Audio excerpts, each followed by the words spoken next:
김대중 전 대통령의 집이죠. 동교동 집이 있습니다. 참 이 집 자체가 유서가 깊습니다. 이게 최근에 한 100억 원의 커피 프랜차이즈 업체에 매각이 됐다고 합니다. 근데 꽤 이 이야기를 둘러싸고 굉장히 논란이 일고 있습니다. 근데 이제 이호 여사가 돌아가시면서 유언을 남긴 게 있습니다. 자, 이 집을 국가적인 어떤 기념물로 하고 형들하고 지분을 좀 나눠 가지라. 노벨 평화상에서 받은 상금 8억 원이 있었어요. 그거를 기념사업에 좀 써라. 결국은 친아들인 김홍골 씨한테 다 상속이 된 겁니다. 문제는 형들 다 물리치고 본인이 재산 다 가졌으면 그럼 본인이 상속세를 내야 되는, 집이 뭐 4채나 되고 또 무슨 코인에 2억 5천만 원 투자하고 뭐 본인이 집 하나 팔아서 내면 되는 문제예요. 본인 재산은 하나도 안 팔고 상속세 계속 나오니까 문제는 또 이 노벨 평화상 자금을 이미 상속세를 써버렸다는 거예요. 그러니까 참 기가 막힌 일이죠. 이 동교동 집의 어떤 이 흔적이 없어져 버리는 그런 상황입니다. 지금 부모님 얼굴에 먹칠하는 이런 일이 됐습니다.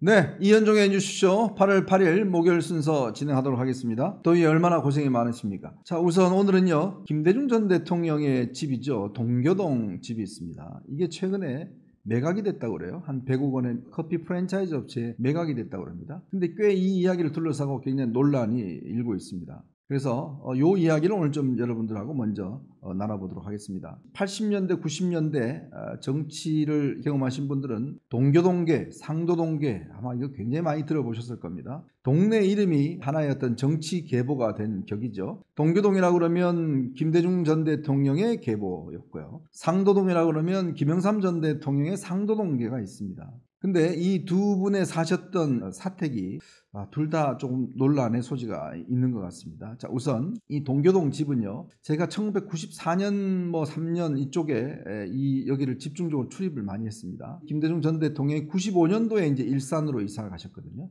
근데 이 집을 꼭 출입을 많이 했는데, 제가 이제 아침 저녁으로 이 집에 가서 김대중 전 대통령 뵙고 취재도 하기도 하고 이렇게 했는데, 제가 사실은 이 집을 출입하면서 제일 관심이 있었던 게 뭐냐면, 예전에 그런 이야기가 있었어요. 여당 측에서 당시에 여기 가면 완전 아방궁이다. 집에 가면 엘리베이터도 있고 또 지하에 가면 아주 으리으리하다. 이런 이야기 많이 들었어요. 정말 그런지 제가 그걸 확인하고 싶었습니다. 그래서 제가 이 집을 출입했는데요. 들어가 보니까 무슨 아방궁입니까? 엘리베이터도 없고요. 그냥 낮은 1층 한 방이 3개 정도 된 그런 규모의 집이었습니다. 그리고 아주 소박했고요. 그리고 지하에 이렇게 나무 계단 내려가면 서재가 있습니다. 그게 소위 이야기하는 지하 벙커라는 김대중 전 대통령의 서가입니다. 저도 여기에 들어가 봤는데요. 정말 책만 엄청나게 빼곡하게 있습니다. 그래서 제가 궁금증에 의해서 이 책을 다 읽었을까라는 의문을 가졌어요. 그래서 살짝 몇 권을 빼봤습니다. 왜냐하면 책을 보면 아무런 흔적이 없는 책이 있고 봤으면 거기에 밑줄이나 이렇게 표시가 되어 있지 않겠습니까? 근데요, 그 책들이 전부 다 보니까 다 밑줄이 그어져 있고 포스트잇이 붙여져 있고 책을 읽었다는 이야기죠. 그래서 제가 김대중 전 대통령이 이렇게 책을 많이 읽으시구나라는 걸 제가 실질적으로 확인을 했고, 무슨 엘리베이터니 뭐니 이런 소문은 전혀 근거 없는 소문이었다는 걸 확인을 했습니다. 근데 이 집은요, 김대중 전 대통령이 인재보궐선거에 1961년도에 출마를 했는데요. 인재보궐선거에 당선이 됐습니다. 당선이 돼서 정말 기쁜 마음에 서울로 올라오는데 무슨 일이 벌어졌냐면 5.16 군사 쿠데타가 일어났어요. 그러면서 의회가 해산돼 버렸습니다. 그러니까 의원 당선 정도 못 받고 그냥 배지가 날아가 버린 거예요. 그러면서 이제 서울에 올라오긴 왔는데, 이게 지금 1962년도에 이제 처음에 첫 부인은 차용혜 여사와는 이제 사별을 하고 두 번째 부인인 이호 여사와는 62년도에 결혼을 했습니다. 근데 결혼을 하니까 살림집이 있어야 될 거 아니겠습니까? 그래서 새방사를 하는데 손님들도 많아지고 살림하기도 어려우니까 이 동교동 쪽에 국민주택이라고 있었어요. 국민주택이라고 하는 거는 그때 한 건평이 대지가 한 70평 정도 되고 방 3개짜리 있는 집입니다. 여긴 전세를 얻어 살다가 63년도에 이제 목포에서 국회의원이 당선되면서 이 대출을 받아서 아예 이 집을 샀습니다. 바로 그게 현재 지금 동교동이에요. 이 동교동 집은요, 처음에는 여기 신촌 여기는 도로 포장이 안 돼 있었습니다. 그러니까 비가 오면 장화 신고 다니고 할 정도였어요. 그래도 이제 김포공항이 생기면서 도로가 이제 뚫렸고, 그러면서 그나마 좀 살기가 좋아졌죠. 그 이후로부터 이 집에서 정말 많은 정치적인 일들이 있었죠. 3차례 걸친 이 대통령 선거 출마가 있었습니다. 이 집에서요. 그리고 또 가택연금만 55번을 이 집에서 당했습니다. 그리고 또 이 집에서 또 이 사실상 망명까지 했습니다. 그러다가 이제 망명에 돌아와서 이 집에 쭉 기거를 하면서 아마 당시에 기억하실 겁니다. 동교동계라고 하는 그 참모들이 집이 가택연금이 돼 있으니까요. 80년대 귀국해서 가택연금이 돼 있으니까 그때 이제 뭐 아무도 못 들어가니까요. 경찰들만 막 빼곡히 우러사고 그 주변 집들은요. 몇 채를 경찰이 아예 샀습니다. 사서 그냥 감시하는 집으로 그렇게 해서 살고 있었어요. 뭐 도청도 하고 뭐 이제 어려웠죠. 이제 그러다가 이제 87년 선거 때 이제 출마를 하게 된 거 아니겠습니까? 참 이 집 자체가 유서가 깊습니다. 옛날에 일화로요. 그런 일이 있었어요. 김대중 대통령이 꽃을 좋아합니다. 그러니까 정원각기를 좋아하는데 이제 이 밖에서 경찰들이 망원렌즈 가지고 계속 감시를 하고 있었거든요. 근데 매일 정원에 나와서 이제 물 주고 꽃 가꾸고 뭐 이렇게 옮겨 심고 뭐 이런 걸 하는 거예요. 그러니까 매일 진행되다 보니까 뭐 그런갑다 하고 생각을 했어요. 근데 비서들도 몰랐어요. 뭐 하시는지. 근데 나중에 알고 봤더니요.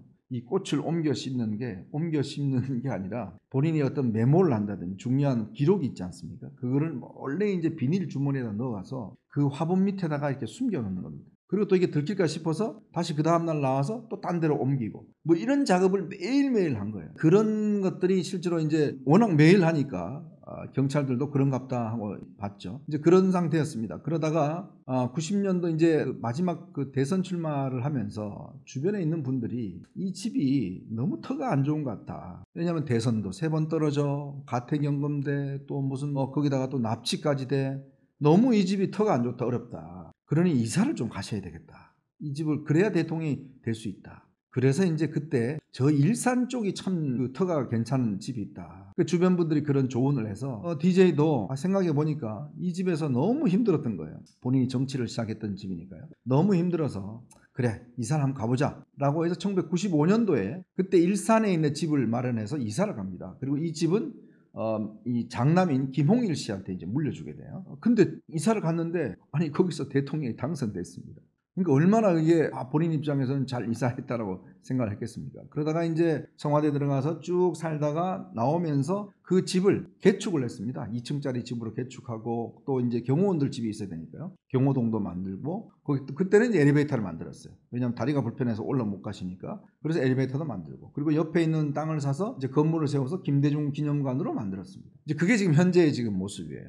그래서 이호 여사가 이제 돌아가시기 전에 아마 DJ가 돌아가시고 그 지분을 이호 여사가 이제 받았으니까요. 근데 이호 여사는 친아들이 막내 3남 김홍걸 씨입니다. 위에 2명의 김홍일, 김홍업 씨는 차용애 여사의 아들이었어요. 근데 이 막내 김홍걸 씨가 사실은 이 DJ가 외국에 망명 가 있을 때 고대를 다니다가 따라갔습니다. 따라가서 3명이서 같이 이제 살았는데, 근데 이제 김홍걸 씨가 이제 형들하고 사이가 썩 좋진 않아요. 근데 이제 이호 여사가 돌아가시면서 유언을 남긴 게 있습니다. 이 집을 국가적인 어떤 기념물로 하고 팔되 형들하고 지분을 좀 나눠 가지라. 그리고 기념사업에 노벨 평화상에서 받은 상금 8억 원이 있었어요. 그거를 기념사업에 좀 써라. 이렇게 유언을 했어요. 근데 문제는 그 유언장을 공증을 안 받았습니다.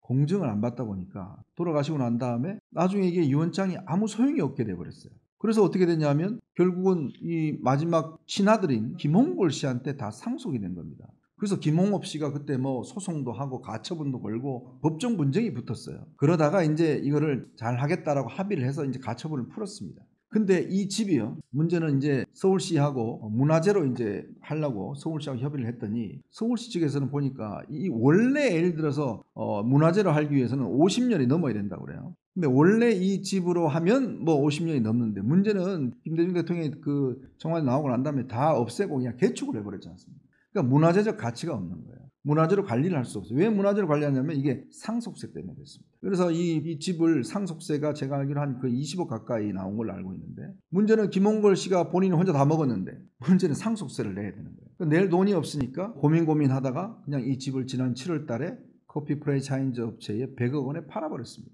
그러니까 아무도 모르는 거죠. 동교동계도 모르고 형 홍업 씨도 모르고 난리가 났죠. 아니 아버지 엄마가 물려준 진짜 민주화의 성지 같은 곳인데 이거를 지금 팔아버리냐. 더군다나 김홍걸 씨는요. 지난 국회의원을 하면서 공개된 신고된 재산에 따르면 집이 4채였습니다. 그중에서 한 건은 분양권을 팔았어요. 그리고 또 부인 이름으로 뭐 상가도 있고 뭐 재산이 꽤 많았습니다. 거의 한 40~50억대가 됐는데 문제는 재산을 10억 원을 누락을 신고를 했어요. 그래서 그때 민주당의 비례대표로 됐다가 그냥 제명을 당했습니다. 당을 떠나버렸죠. 제명을 당해버렸어요. 재산 누락 때문에. 그때도 굉장히 논란이 됐습니다. 아무리 그렇지만 집이 뭐 4채나 되고 또 무슨 코인에 2억 5천만 원씩 투자하고 뭐 이런 걸 한 사람이 이 재산 누락 신고를 했으니까. 문제는요, 이 상속세 같은 경우도 그렇습니다. 본인이 집 하나 팔아서 내면 되는 문제예요. 돈이 없는 사람이 합니다. 사실은 상도동 같은 경우는 현철 씨가 재산이 없어서 그거를 어떻게 하든지 주변 상도동계가 돈을 모아서 뭔가 재단을 만들어서 그냥 하는 걸로 그렇게 운영을 했는데, 문제는 형들 다 물리치고 본인이 재산 다 가졌으면 그럼 본인이 상속세를 내야 되는데, 문제는 본인 재산은 하나도 안 팔고 상속세 계속 오니까 문제는 또 이 노벨 평화상 자금을 이미 상속세를 써버렸다는 거예요. 그러니까 참 기가 막힌 일이죠. 자, 이래 돼버리니 이 동교동 집에 어떤 이 흔적이 없어져 버리는 그런 상황입니다. 지금 이 커피업체는 여기다가 커피숍하고 뭐 커피 교육원인가 뭐 이런 걸 만들어 쓴다는데, 정말 이 동교동계라고 하는 집의 어떤 이 가치가 이제 완전히 없어지니까, 그러니까 지금 난리가 났습니다. 박지원 의원 같은 경우는 동교동계의 핵심이죠. 이분은 내가 지금 있는 예금 한 6억 있는데 이거 내가 하겠다, 보태겠다, 다시 사자 이 집을. 그리고 동교동계 일부에서도 이 모금운동 하자, 또 이재명 대표도 이걸 뭘 해야 된다, 뭐 이런 이야기 나오고 있고, 정청래 같은 경우는 아예 서울시에서 사자 뭐 이런 주장을 하고 있습니다. 아니 근데 실제 팔아서 이득 본 사람은 김홍 거리인데 그걸 국민 세금으로 다시 사준다고 해요? 말이 안 되는 이야기죠. 그럼 본인이 해결해야 되는데, 그럼 본인 돈이 없다면 또 모르겠습니다. 돈이 없다면 뭐 십실반 모아서 뭘 하면 모르겠지만, 지금 본인은요, 집이 지금 판 것 포함해서 4채나 돼요. 그것도 다 강남과 마포 알짜배기 아파트가 4채나 됩니다. 그리고 상가도 있고요. 그런 사람이 그 상속세 낼 게 없다고 지금 아버지의 유산을 팔아버린다? 이건 정말 제가 볼 때는 엄청난 불효를 하는 겁니다. 결국은 이 민주화의 상징적인 장소가 이제는 그냥 커피 카페로 변신할 그런 상황에 놓여 있습니다. 결국 그것도 DJ가 가장 아끼던 막내 아들이 결국 본인의 어떤 재산, 본인의 어떤 이 돈 때문에 결국 이렇게 되고, 형들하고도 완전히 갈라져 버리는, 또 동교동계하고도 갈라져 버리는 이런 어떤 역사가 비롯된 거죠. 참 이게 오래 못 가는 것 같습니다. 결국은요, 재임 시절에도 김홍걸 씨 같은 경우는 당시에 이 구속이 된 바 있습니다. 최규선 게이트라고 그래서 최규선 씨하고 뭐 돈 받은 혐의로 인해서 당시에 구속됐다가 32억 원인가요? 그때 그때 돈을 받았다가 집행유예에 풀려났던 그런 경력도 있죠. 근데 그런 사람을 문재인 당시 대통령이 대통령 되겠다고 그냥 호남 민심 좀 먹겠다고 비례대표 시켜줘서 된 거 아니겠습니까? 제가 볼 때는 이게 국회의원 할 수 있는 자질과 여러 가지 상황이 안 되는데도 불구하고 무리하게 국회의원을 했는데, 결국 또 이렇게 아버지의 얼굴에 또 먹칠을 하는, 부모님 얼굴에 먹칠을 하는 이런 일이 됐습니다. 참 안타깝습니다. 우리가 민주화의 어떤 상징적인 장소가 카페가 된다 그러니까 참 이것 하나도 보존 못하는가라는 아쉬움이 큽니다. 자, 여러분 보시면서요, 구독과 좋아요, 알림 꼭 부탁드리겠습니다.